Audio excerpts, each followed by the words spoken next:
setiap sampai meninggal. Jadi akhirnya istri saya bilang, begitu pun aku sabar ngedapetin kamu, akhirnya kamu bisa dapet hidayah. Terus saya pikir, oh berarti aing Fir'aun sebenarnya. Ya saya kira sabarnya istri saya itu akhirnya, ternyata ketika saya sampaikan itu, teman saya yang preman di Bandung jadi rajin sholat duha. Ketika saya tanya, alhamdulillah Ustaz, saya rajin sholat duha. Kalau subuh saya belum bisa. Yang mau sharing, mau tanya jawab, saya berikan waktu, saya hitung sampai 3, 1, 2, 3. Terima kasih kalau tidak ada, alhamdulillah. Dan silakan kalau ada yang mau berak, ibu ya dekat. Ini yang di tengah. Jadi untuk teman-teman panitia mungkin mic-nya bisa di ini. Untuk aku satu orang menanya dan Ikhwan satu orang menanya ya. Ini boleh. Sampai sore. Silakan Ustaz, silakan. Buat saya ya. Alhamdulillah. Nah itu dari yang di tengah. Nah diestafetkan aja.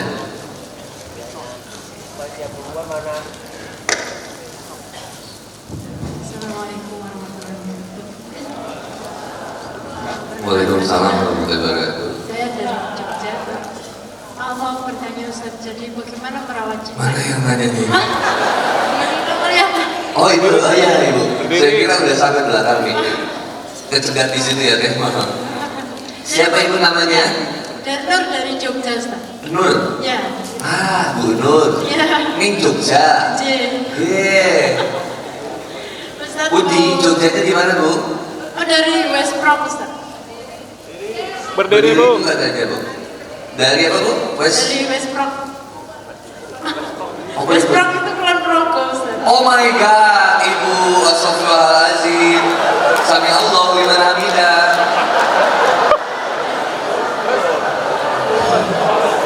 Ya oke. Saya kira itu dari ini, Jekyll. Jalan Kaliurang. Dari West Prom Ustaz. Oh iya oke. Mau Keren. bertanya Ustaz, jadi bagaimana kita merawat cinta itu? Jadi kalau biasanya kita itu punya apa namanya, the power of love dengan Allah itu kan kita kayak semua pekerjaan itu kayak bus. Jadi maksudnya semua. Bus bablas lagi nih ya. Jadi kalau bahasanya kita itu kayak jaran gitu, nggak punya uter gitu. Apa itu? Jadi, artinya tidak mengenal lelah, tidak mengenal putus asa, tidak mengenal apa gitu, tidak mengenal apa, berkeluh kesah begitu Ustaz. Tapi begitu cinta itu kepada Allah itu drop, ya sudah ya. Artinya bablas juga semuanya. Nah, artinya bagaimana merawat cinta itu Ustaz? Akhirnya yang bisa memberikan efek ya semua. Misalnya ya itu tadi pekerjaan bisa bus, bahkan utang juga bisa bus. Maksudnya bukan tambah utang tapi lampung gitu ya. Nah, tapi ini bagaimana merawat cinta itu? Terima kasih. Assalamualaikum. Assalamualaikum warahmatullahi wabarakatuh. Ustaz ini untuk penanya ini dari ada hadiah dari sponsor yaitu berupa voucher treatment kecantikan Ustaz. Nanti untuk yang Ikhwannya juga dapat satu juga, cuma nanti mungkin bukan buat bapak-bapaknya kali Ustaz ya. Iya, Masya Allah. Silakan Ustaz dilanjutkan. Oke, mantap. Apa tadi pertanyaannya? Oh, merawat cinta. Iya, astagfirullah. Saya tuh keinget ini. Jadi kalau sini indah banget kurangnya. Ketika ngatain mominan si ketika mengatakan bahwa kebanyakan manusia itu kecintaannya kepada sesuatu selain Allah. Itu kan lanjutan dari 165 itu nanti di bawahnya ayatnya disebut waladina amanu asyadu hubalillah. Orang yang beriman itu kecintaannya teramat sangat besar kepada Allah. Nah, menariknya di Quran surat Ali Imran itu nanti ada kalimat gitu. Qul in kuntum tuhibbunallah fattabi'uni yuhibbukumullah wa yaghfir lakum dzunubakum. Allahu Akbar. Jadi katakanlah wahai Muhammad, kamu sampaikan kepada umatnya kamu. Itu katakanlah kalau mereka itu pengen cinta kepada Allah. Fattabi'uni, ikutilah aku, ikutilah Rasul. Halo, assalamualaikum. Ikutilah Rasulullah SAW. Ikutilah Nabi Muhammad SAW. Pola hidupnya, cara hidupnya, semangat hidupnya, visi-misi hidupnya, cita-cita hidupnya. Kalau saya nanya cita-cita Rasulullah SAW itu apa? Nggak akan saya bahas sekarang, sengaja supaya saya diundang lagi. Nah, Jadi kebayang nggak, kita punya cita-cita, ini keren banget. Ternyata saya tuh bingung. Umatnya Nabi itu pada saat itu, ini banget, bunda, sibuk banget. Kerja iya, nemenin teman-teman sahabat iya, dakwah iya, nemenin curhat iya, sibuk banget, sibuk dengan urusan yang full manfaat. Jadi ketika disebutkan bagaimana cara merawat cinta, saya sampaikan ke ayat ini pada surah Al-Imran, qul in kuntum tuhibbunallah fattabi'uni yuhibbukumullah wa yaghfir lakum dzunubakum. Jadi tugas kita adalah ikuti Rasulullah Muhammad SAW, hidupnya, pola hidupnya dari beliau bangun tidur sampai tidurnya lagi. Apa yang kita mau turunin, silakan turunin. Sekarang ada banyak buku itu tentang bagaimana hidupnya Rasulullah Muhammad SAW. Kita bisa pilih mana yang kemudian bisa kita kerjakan. Tapi saya suka bilang, bukan hanya jangan terjebak terhadap amalan fisik, tapi coba cek bagaimana amalan hatinya. Beliau itu besar sayangnya daripada bencinya, besar maafnya daripada amarahnya. Itu kalau mau dipraktekin bab-bab nilai hati itu dulu, melatih hati dulu. Karena kita kalau tuntas dengan hati kita, kita tuntas dengan insya Allah dengan diri kita dan lingkungan di sekitar kita. Gak akan berubah. Maksudnya mau dikasih hujan, mau dikasih panas, never mind, gak apa-apa. Mau suami marah-marah, kita cuma bilang alhamdulillah, gak apa-apa. Bisa dikonversi marahnya suami menjadi pahalanya buat istri ketika sabar. Pun kalau suami baik, kita bisa kemudian bersyukur karena itu pun datangnya dari Allah, atas izin dari Allah. Ini yang mungkin saya belajar dari istri saya, karena istri saya bilang, aku tuh sabar sama kamu pun atas hidayah dari Allah. Karena aku ingat kisah Nabi Musa, kisah Asia yang begitu sabar menemani dakwah Fir'aun. Jadi ngedakwahin Fir'aun, mohon maaf, bukan nemenin dakwah Fir'aun ya, ngedakwahin Fir'aun. Jadi Asia itu sabar banget meskipun suaminya zolim, ngaku Tuhan, bunuh orang hampir tiap hari, tapi tetap Asia itu sabar buat ngedakwahin Allah untuk kemudian kembali kepada Allah. Setiap sampai meninggal. Jadi akhirnya istri saya bilang, begitu pun aku sabar ngedakwahin kamu. Akhirnya kamu bisa dapat hidayah. Terus saya pikir, oh berarti aing Fir'aun sebenarnya. Dan saya kira sabarnya istri saya itu akhirnya sulit dia bisa bilang. Contoh kayak misalkan Indonesia itu darurat emosi. Saya mohon maaf, saya nyaman tinggal di Bandung juga, salah satunya sedikit klakson. Di Bandung tuh kita untuk lampu merah, kuning, hijau nggak pernah klakson, malu banget buat klakson tuh. Udah kayak pencet jangan gitu. Tapi kalau ada yang mencet kita biasanya udah tahu itu biasanya plat B atau plat T atau plat F. Dan itu saya suka cerita betapa maksudnya ya ada kemajuan secara mentalitas dan moralitas itu, tetapi jangan harap di Bandung gak ada klakson ketika Persib lagi main, ya pasti itu berisik banget. Nah, balik lagi ke tadi, kita bisa berdamai dengan itu ketika kita memiliki seperti bagaimana Rasulullah SAW menghadapi permasalahan. Bagaimana Rasulullah SAW dilempari di Taif? Bayangin, dilempari di Taif, lagi lewat tiba-tiba dilempar oleh batu, cekluk. Kemudian beliau setiap hari di Taif itu ngajak mereka ke jalan Allah, ngajak mereka untuk kembali kepada Allah, untuk mengikuti Rasulullah Muhammad SAW. Itu datang ke Taif disambutnya sama batu. Handi Boni datang ke BCC disambut kopi dari hati. Bahkan pulangnya nanti bawa bingkisan. Biasanya. Tapi saya nggak tahu ya, saya nggak ngarepin apa-apa juga. Biasanya kayak ada apa, roti, kartika sari, itu buah-buahan, terus kayak ada voucher perawatan tadi ya. Tapi saya nggak tahu juga ya. Bayangin, Nabi Muhammad SAW dakwah ke Taif dilemparin batu. Handi Boni kesini pengen tenang-tenang, santai, wah nanti saya pulang dapat lemah mentalnya kalau kayak gitu. Saya tuh kasih tahu sama Kiai, kamu tuh cuma 3, kamu 1 kalau dakwah itu nggak boleh minta, nggak boleh saya kalau Nasrullah pengen undang saya, budgetnya sekian, hotelnya harus ini, mobil jemputnya harus ini, nggak boleh datang tadi jemput, pulang tadi antar.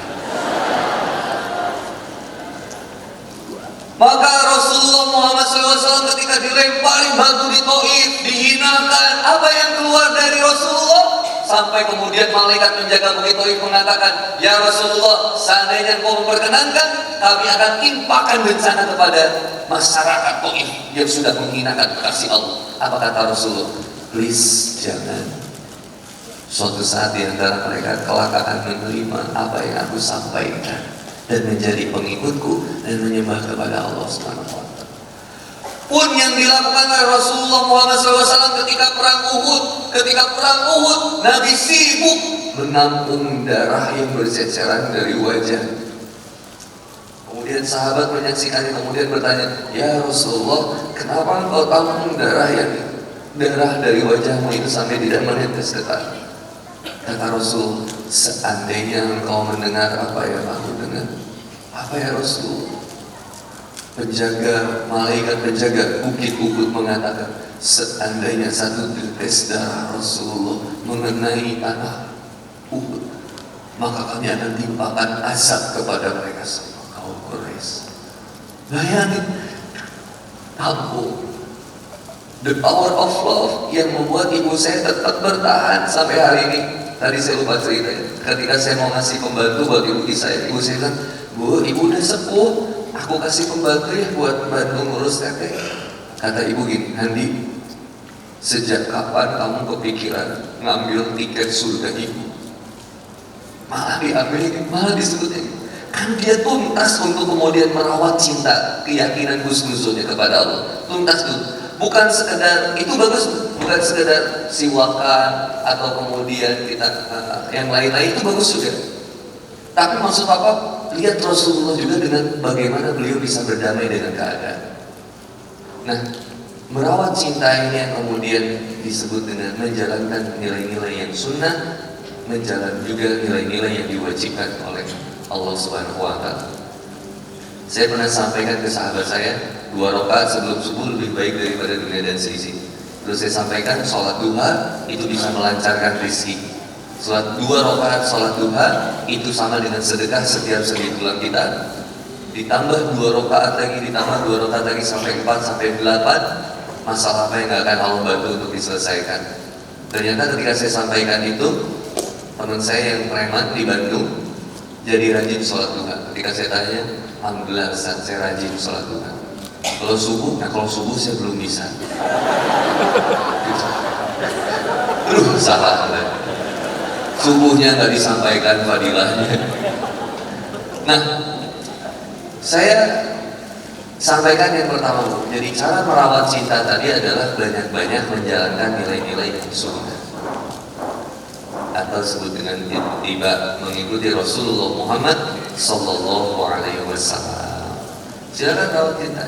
Ibu baik sama tetangga, ibu baik sama anak, jangan bentak anak. Gemes lihat anak lupa, kesel gitu. Kadang bapak atau ibu-ibu, kadang yang udah punya anak lebih baik kepada anak tetangga daripada anak sendiri. Kalau ke anak tetangga, adek mau makan ngemil apa? Kalau mau jatuhin piring, lagi main di rumah kita, nggak apa-apa, nanti tante beres. Tapi kalau anak sendiri, dek, wis matamu le, segala, nggak boleh. Seorang suami nggak boleh berbaik-baik kepada wanita lain kecuali istrinya sendiri. Saya, Pak, nggak pernah. Saya nggak pernah mau istri saya nyuguhin kopi buat tamu laki-laki saya, nggak boleh. Harus saya yang ngasih. Dia boleh buatin, tapi yang ngasih ke tamunya laki-laki saya harus saya. Kenapa Ustaz? Saya nggak mau laki-laki manapun merasakan kebaikan istri saya. Cuma aku. Ini bukan judi. Sampai saya tuh mohon maaf ya, saya tuh nggak tahu ini tuh bagus atau salah ya. Waktu itu istri saya manggil tukang bakso tuh saya nggak mau. Jadi, Mang, terus dimangin, iya teh, aku tuh kayak, nah, aing jadi cemburu gitu sebenarnya. Bang, tadi tuh curang kan? Kuno nih, Ustaz, aku curang dan balik-balik. Saya aku bilang, Mama nggak boleh manggil tukang bakso lagi, siapapun nggak boleh, kecuali bibi, dan terpaksa banget sama Kansa boleh, tapi Papa nggak mau didengar suara sama laki-laki nggak boleh. Ya tuh kebayang ibu, kalau misalkan istri saya manggil tukang bakso, Bang, sini, terus kata si manggil, iya sayang, coba, astagfirullahaladzim, si emang bullyingkan, wah itu kan memang. Saya tuh bullying ya, mohon maaf ya, besar banget cemburunya ya. Kata saya, alhamdulillah ya, saya tuh sayang sama istri saya, bukan karena sok-sok romantis ya, karena sedih ya, karena dia yang bisa nemenin saya dulu.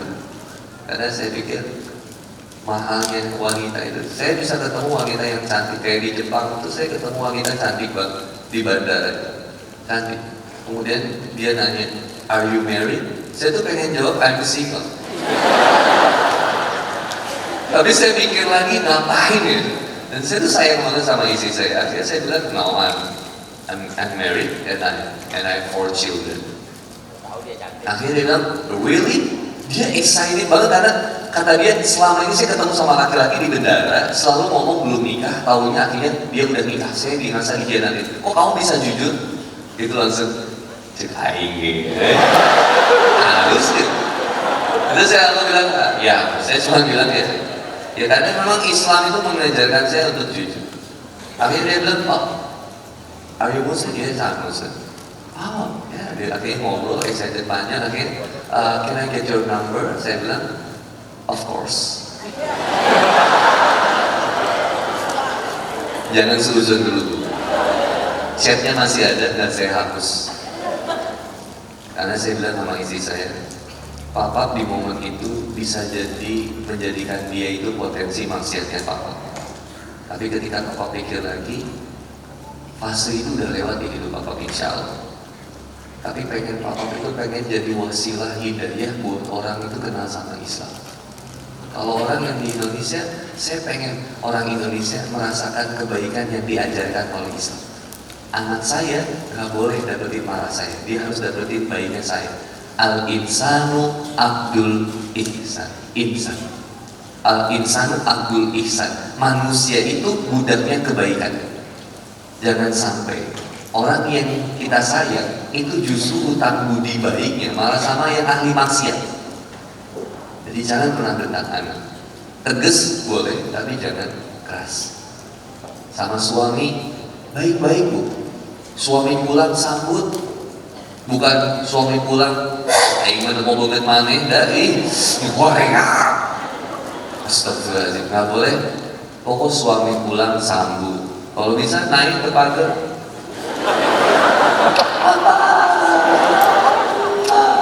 Peluk, ciumin, itu suami itu kayak punya energi baru. Suami itu pengen cerita masalah sama ibu, tapi takut nambah masalah ibu. Jadi jangan, Papa kenapa kok nggak terbuka sama aku jujur? Bukan nggak mau jujur, dia biasanya memendam masalah itu karena khawatir memberatkan kamu juga yang udah banyak beban. Itu suara hati laki-laki. Laki-laki itu pandai menyembunyikan air matanya. Kapan laki-laki itu menangis? Dia menangis ketika hujan.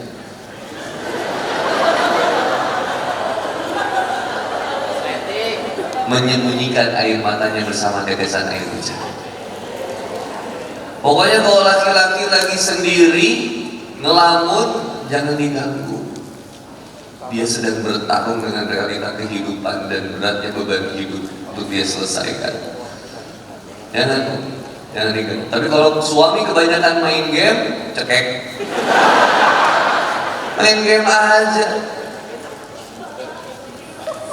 Face everything and rise. Suami harus disemangatin. Papa, ayo semangat Pak, jemput rezeki Allah. 1, ikhtiar. 2, tawakalnya yang kenceng Pak. Ingat Pak lagu cicak-cicak di dinding. Diam-diam merayap, datang seekor nyamuk, hak lalu ditangkap. Cicak aja untuk senantiasa bertawakal 2 kali sama Allah. Diam, baru merayap. Ikhtiarnya sekali. Baru kemudian Allah datangkan nyamuknya. Masa kita mau diam? Kalah sama nyamuk. Kalau ada makhluk yang bisa protes takdirnya kepada Allah, saya yakin nyamuk yang harus protes. Cicak yang harus protes. Ya Allah, mengapa Engkau ciptakan aku naplok di dinding? Naplok itu apa? Nempel. Kenapa Engkau ciptakan aku nempel di dinding, sedangkan makananku terbang ya Allah? Ayo. Stres itu Bu, cicak itu. Kita makanan nggak terbang, ada. Tetap aja cari sebelah. Allahu Akbar. Cari yang lain. Makan apa ya? Allahu Akbar. Makan yang ada. Makanan yang paling enak di dunia ini makanan yang ada. Nih, nggak ada, nggak enak.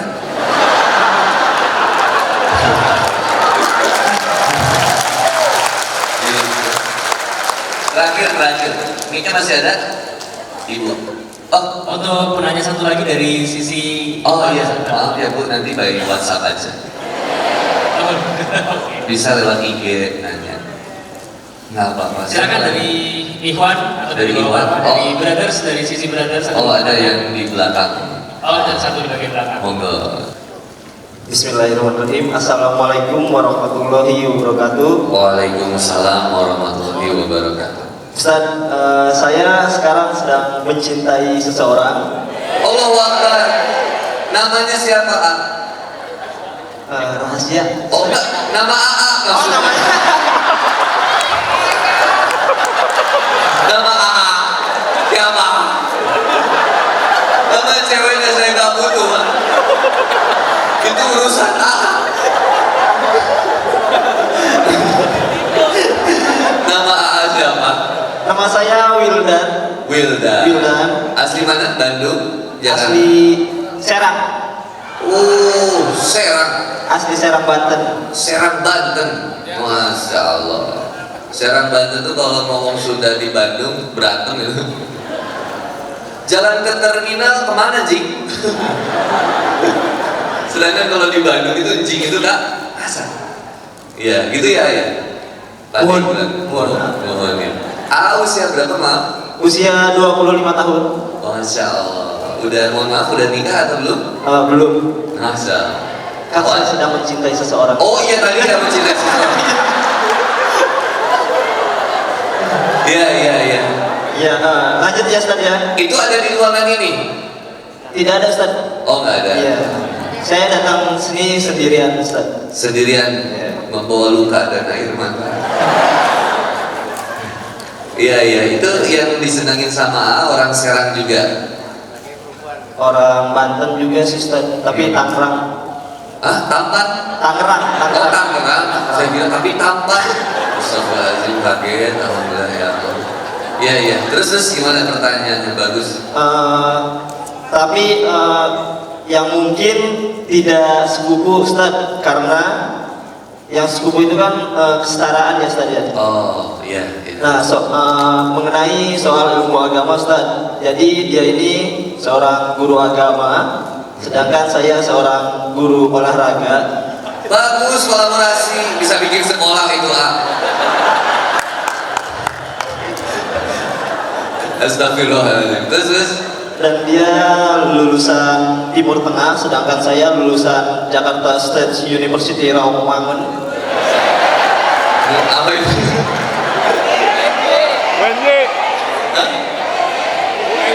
Allahu Akbar. Ya Allah. Jurusan? Olahraga. Oh tadi olahraga ya. Ya, Olahraga. Rawamangun Boski.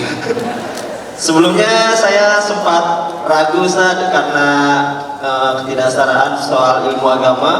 Tapi setelah saya mendengar tadi di opening atau pembukaan Ustaz, mendengar cerita awal kisah percintaan Ustaz dengan sang istri, Iya. jadi saya jadi termotivasi kembali Ustaz. Iya. Bagus. Yang insya Allah doanya Ustaz yang jalannya juga sama seperti Ustaz dan istri juga. Amin. Allah mazuki hubaka wa nahabaka wa huwa mayyukori. Amin. Nah, untuk menyetarakannya ini Ustaz, lebih baik itu sebelum pernikahan atau setelah pernikahan. Sedangkan kalau Apa tadi? Mohon. untuk menyetarakan soal ilmu agama ini mungkin yang lebih baik itu sebelum ke pernikahan atau setelah di pernikahan. Seperti Ustaz. Sedangkan sebelum pernikahan itu mungkin membutuhkan waktu yang panjang ya Ustaz ya. Kalau misalkan setelah pernikahan mungkin banyak waktu dengan istri saling berbagi ilmu untuk menyetarakan dengan sang istri, calon istri. Belum tentu sih ya. Belum tentu, insya Allah Ustaz. Iya. Saya udah percaya diri aja.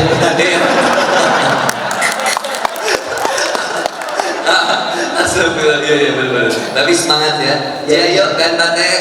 Ya siap Ustaz. Terima kasih. Nah, itu saja sih Ustaz. Pertanyaannya menyetarakan di setelah atau sesudah. Sekian dari saya. Wassalamualaikum warahmatullahi wabarakatuh. Waalaikumsalam. Ya, saya jawab sih. Ustaz, satu lagi Ustaz, maaf. Allahu Akbar, ya. Mendapatkan restu orang tuanya gimana ya Ustaz ya? Ya, terima kasih Ustaz. Wassalamualaikum warahmatullahi wabarakatuh. Waalaikumsalam warahmatullahi wabarakatuh. Jadi saya memang sampaikan gitu, ilmu agama istri saya dulu memang lebih bagus daripada saya. Ya memang minder, tapi saya justru kan doanya gitu, ya Allah, saya tuh pengen nikah dengan seseorang yang ilmu agamanya lebih baik dari saya supaya dia bisa membimbing saya gitu. Jadi alhamdulillah diijabah. Itu salah satunya. Kalau mohon maaf, kalau masih ada, mohon maaf, kalau masih ada ibu, saya kira bagus untuk kemudian diskusi dulu sama ibu. Rasulullah Muhammad SAW itu pernah menyampaikan, tunkahul mar'atu li arba'in, nikahi seseorang itu dengan 4 perkara, wali maliha, wali hasabiha, wa jamaliha, wali diniha. Yang pertama itu lihatlah kemudian seseorang itu dari